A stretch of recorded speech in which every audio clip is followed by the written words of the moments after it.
up to the store and what that nigga say, he said, young league nigga, do you fucking sell yay? Hey, that's what he asked you if you sell yay. Cause me and my cousin tryna blow down a whole place. Like it's 420, I'm jugging 4/8. Got a bad bitch, cute face, ain't got no cakes. Bad bitch, flat ass, ain't got no cakes. Yeah, I'm finna pass it to my cousins, bitch, we rotate. Yeah, I'm finna go and get these hundreds, stay afloat, man. Swear to God, I feel like I'm fucking in the Welcome back to Storytime Sports. I'm your host, Kuda Main, Ryan D, whatever you want to call me. Like, share, subscribe, all that good shit. So, I'm back with you for part 2 of my power rankings. Today we have the Cringe 10, numbers 11 through 20. If you didn't tune in to the first show, go check it out. But I'm going to let you know what I base these rankings on. Yes, your competition, performance against competition, injuries, performance with those injuries, and every 4 weeks, which is every quarter of the season, I make a bigger evaluation of the eye test that I have had. When I make my second one, which will be in week 8, it will also take into effect what they have done, what teams were like, if those teams have been consistent in what they've done over that time. So yeah, I try to make it as easy as possible with the most logic to go into it. So let's get into these rankings. I have the Jaguars at number 20, the Bears at number 19, 18 I have the Lions, 17 the Eagles, 16 the Las Vegas Raiders, and number 15 my Dallas Cowboys, and number 14 the Colts, and number 13 the Rams, 12 Saints, and 11 Steelers.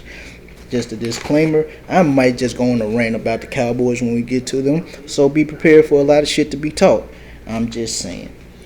But at number 20, we have the Jacksonville Jaguars. If you're looking on the screen, yes, those numbers are correct. They're about right what we probably would have thought about the offense, but the defense actually surprised me. Yes, they do have Josh Allen. Yes, they have Myles Jack and Joe Scobert, but outside of that, it's no names, and these no names are ranked pretty much in the middle of the pack in most categories. They're at 20th. You would expect they really don't have any defensive backs. They either got rid of them by trade or release. The offense is actually playing well. It didn't show against the Miami Dolphins. But Gardner Minshew, in my opinion, is their franchise quarterback. There's no need to tank for Trevor, Justin, Trey. You want to get Jamar Chase, Rosis, whatever his name, out of Miami, for a defensive back. If not, finesse that top pick into another pick in 2022. That's just my opinion. So, you have all this. Like I said, 2021 will be the year that I feel like we'll see if they're really competitive. People have time to develop.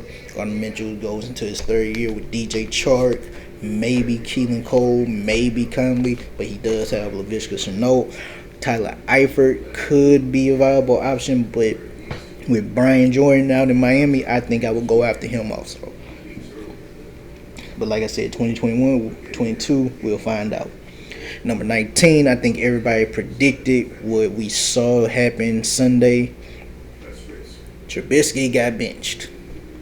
Trubisky went 13 for 22, 128, 1 touchdown, 1 interception. I think that was 3.5 quarters, maybe, or towards the end of the 3rd quarter. I don't know. I just know that Foles came in, went 16 to 29 for 188, 3 touchdowns, and 1 interception. Now, I'm not saying Foles may be their savior, but I am saying when Foles has a good quarterback coach, he is a very good quarterback. Above average, very good to me. Elite is saved for some folks. Great is for the very good, because they're playing a sport. They can be great. That's just me. But Nick Foles is a very good quarterback in a good system for him. Everybody understands that. But Trubisky, I don't know. Maybe it's time for him to take the Tebow route. Well, Tebow didn't take the route. He might want to become a receiver or a tight end. I don't know. He can run, make a big, great slot. That's just me. Defense is kind of surprising. They're in the middle of the pack with everything. But you do have Jackson, Smith, Hicks, Mack, Fuller. They're all on that defense, so it really don't matter. It might just be a bad game that day. At number 18, I have the Lions. The Lions, I trust their quarterback situation more than I trust the Bears. The defense is trash right now. I don't know how, but Okuda may be that dude. I like how he's been played in the last couple games that I watched him play, and they may have found him something there. Desmond Trufant may get a second contract just from him, depending on how they develop the rest of the season. But I like Okuda. Linebacker, I thought they would be much better with Jamie Collins entering into the system, having him teach Davis everything that he needs to know about the nuances of Matt Patricia's defense. The line really doesn't get that much pressure. You played the Cardinals. Oh, it was a good win, but the offensive line still is suspect. So that doesn't say much to me when you play somebody with a suspect area of a position group. But like I said, Matt Stafford is a very, very good quarterback. It just seems like the Lions don't know how to put pieces around him besides Kenny Galladay and Hockenson. I like Danny Amendola, but he's not what he used to be. And he really wasn't anything for real till he got with the Patriots. After that, he was decent. Marvin Jones is not the same out deep threat that he used to be. So we'll see how they go. But I could see them making their way into the top 15, borderline top 12, depending on how the defense develops over the season. At number 17, I have the Philadelphia Eagles. As much as I like them being 0-2-1, I know they probably could be 1-2 right now, 2-1.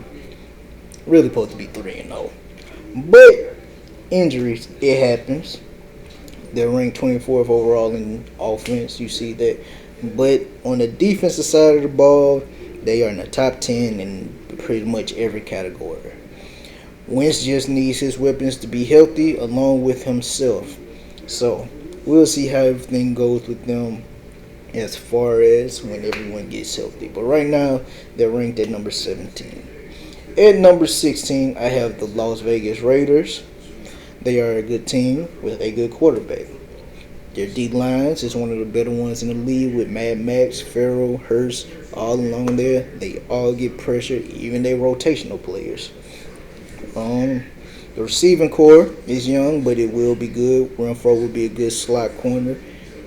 Ruggs shows that he's going to be that deep threat, and Brian Edwards is going to be their big body receiver along with Darren Waller. So they're a cringe team in the meaning of cringe, because you don't know if they can go down to the top 20. They can even fall back down and regress into the bottom 12, or they could be top 10 this year, but I wouldn't count on that. But I have them at 16 right now, and we'll see what happens. At 15, my Dallas Cowboys. Our offense is great. First overall, first in pass, 21st in run, but I don't think that really represents our offense, knowing that Mike McCarthy passes a lot and Zeke does get his touches in the pass game. But Kellen Moore is being too fucking cute with his play calling. If you're going to give the ball to Zeke on a short yardage situation, whether it be a 4th down conversion, 3rd down conversion, 2nd, 1st, or 2-point conversion, why are you trying to do misdirection when Zeke can bounce it to the outside his damn self or go over the top? Zeke has shown you for 5 years as a player and as a coach what he can do at the running back position. Just give him the ball in his gut. That's it. Dalton Schultz has been playing good in the replacement of Blake Jarwin. CeeDee Lamb is being CeeDee Lamb. Amari. Michael is going Michael. And Dak is showing that we need to pay him before he gets too expensive. And don't think that Cedric Wilson game was just a fluke. We already got enough weapons that you can't play one-on-one. He's a very talented receiver. He used to play quarterback back in the day, a very good quarterback at that. And I feel like that helps him as a receiver. He knows where the quarterback wants to put the ball. He knows where routes should be broken off. And he showed Sunday, whenever his number is called, he can perform. 5 catches, 110 yards, 2 touchdowns. His first 2 catches were touchdowns. So, that's it about them. But the defense is trash right now. We're hurt, yes. But we still have Jalen. Alden Smith is leading the league in sacks, which nobody expected. He is really working on a faster pace than I predicted, because I didn't expect him to get going until at least this week 6. So he's ahead of schedule. DeMarcus Lawrence is getting pressure. We need a little bit more interior pressure, but I'm surprised by the play of Tristan Hill. He is actually decent at what he does. He can clog the middle along with Dontari Poe and Antoine Woods with Crawford in the mix. But that doesn't happen to the second half. Like, we're a great second half team, horrible first half team. So we sitting right here in the middle of this pack because we can't get our act together. Kellen Moore, get your shit together. Darian Thompson, be better. Jerry, Steven, one of y'all need to call Earl because I'm sick of this shit. Jordan, Diggs, Jadobi, do you. Brown, you overpaid. That's about it. Number 14, sorry. The Colts.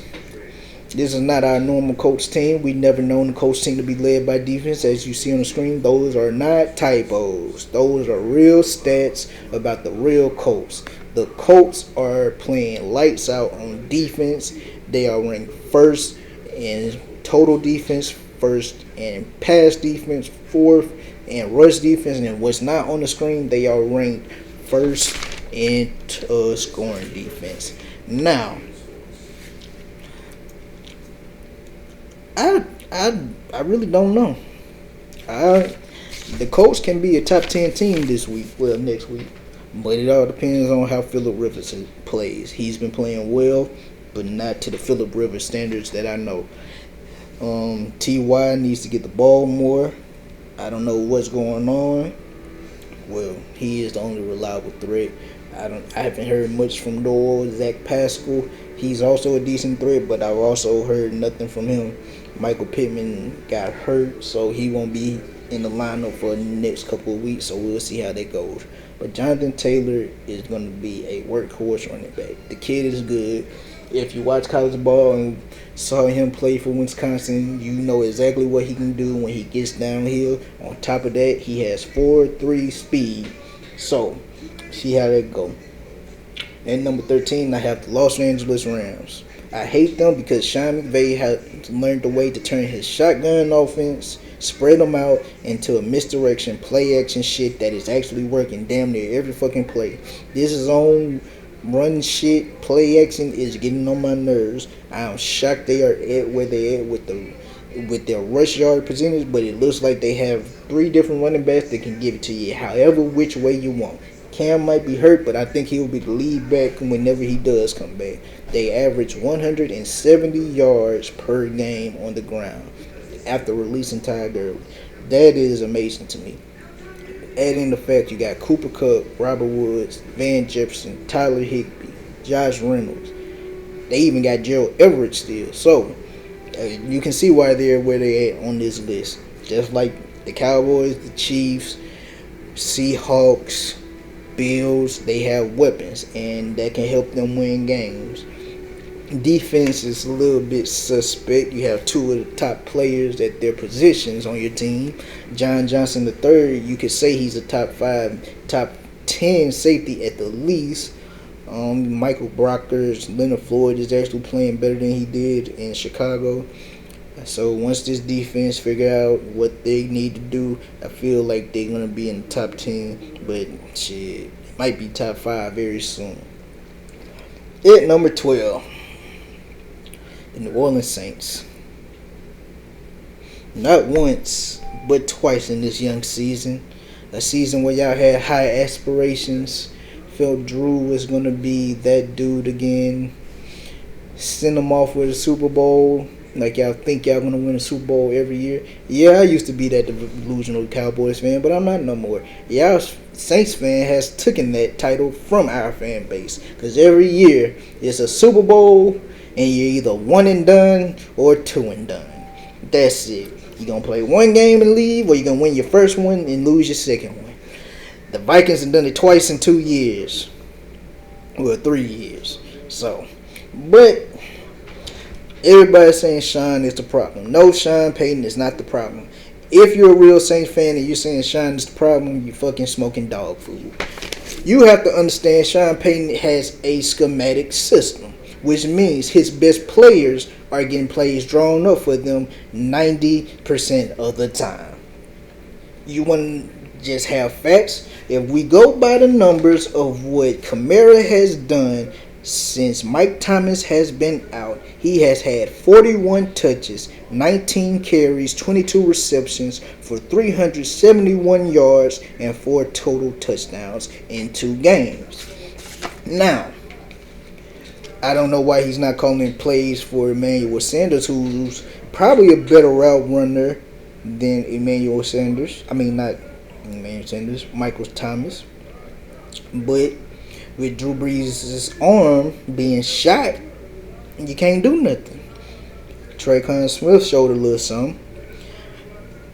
Cook, I haven't really seen him do anything the last 2 games. I mean, I don't know. But I feel like he's grooming Jameis right now, because Jameis does have the arm for the offense that y'all run. It's just a decision making, and I think Sean Payton is going to help him with that. Give him another year deal. I don't know why they gave Taysom Hill the deal that they did, but hey, we'll see. I feel they can win the division still. The defense, albeit the pass, is real suspect, even though they are ranked top 10 in defense. I just don't know. Marcus Lattimore, I mean, one day he's here, one next day he's there. Some days he's fighting Mike Evans. You don't fucking know. Janoris Jenkins is getting pass interference call. Marcus Williams is actually playing pretty good. So is Gardner Johnson, whatever his name. But, I mean, as long as y'all got Davis and Jordan, shit, y'all good. So, y'all good. And at number 11, I have the Pittsburgh Steelers, probably soon to be a top 10 team next week. They are ranked 2nd overall in defense, 1st in the run. Offense is pretty much middle of the pack. Excuse me. Damn. Offense is ranked in the middle of the pack, 10th in the rushing game, 17th in the pass. I mean, their stats not really going to do them any justice, because the Steelers are a very good team with Ben Roethlisberger. They are now a great team with that defense that includes Fitzpatrick, Watt, Bush, Tuitt, Hayward, Hayden. Like, this is a good team. Yeah, I wouldn't be surprised if they actually could give the Chiefs or the Ravens a run for their money. Because with Big Ben back, he has Juju, Deontay, and Jamal. I mean, add Eric Ebron, Vance McDonald in the mix, James Conner, Benny Snell. That's a lot of names to ignore. But, like I said, still got to play these games. This has been part 2 of my power rankings, the Cringe 10. Be on the lookout for my part 3, along with my week 3 matchups. By the numbers will be coming to you soon. First look will be at Jay Cutler, like I told you guys yesterday. Maybe Adam Gase wasn't really as good as we think. Maybe Jay Cutler was the one running the show. You'll find out soon. But this is Storytime Sports. I am Ryan D. You guys have a blessed day. No fucking handyman Dre. Why these niggas talking about gunplay? Don't smoke in my whip. I ain't got no fucking ashtray. Damn, you ain't got no ashtray. Well, I'm sorry if this ass get on your glass, man. This bitch, she got the nerve, she getting on my last, man. She tryna have my baby, she tryna have my last name, nigga. Yeah, I heard she wants your last name.